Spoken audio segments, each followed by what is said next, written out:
Hei alle sammen! Dette enda en del av selskapet AUTODOCs videoinstruksjon om hvordan skifte bildeler. Begynn med dine egne bilreparasjoner. Skru på undertekst før du begynner å se på denne videoen. Takk! Verktøyene du trenger for å bytte.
Ikke gå glipp av våre nye interessante videoer. Bare husk å klikke på abonner-knappen og bjelle-ikonet. Vi legger ut nye videoer hver uke.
For mer informasjon, sjekk beskrivelsen under videoen.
Se beskrivelsen nedenfor for lenker til nettbutikken vår, hvor du kan kjøpe reservedelene.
produktet. Du finner alle linker i beskrivelsen.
Hjelp oss å bli bedre.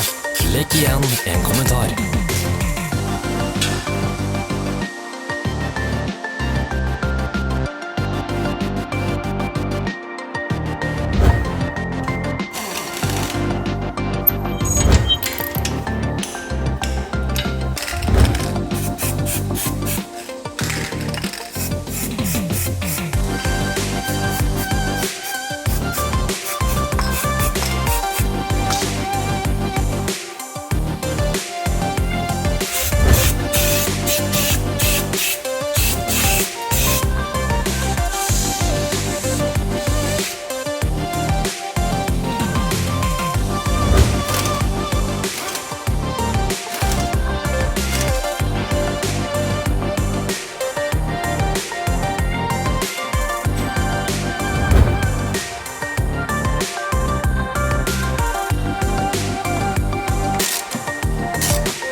For at du så gjennom instruksjonen vår. Hvis du likte denne, trykk på like-knappen og del med vennene dine. Ha en fin dag!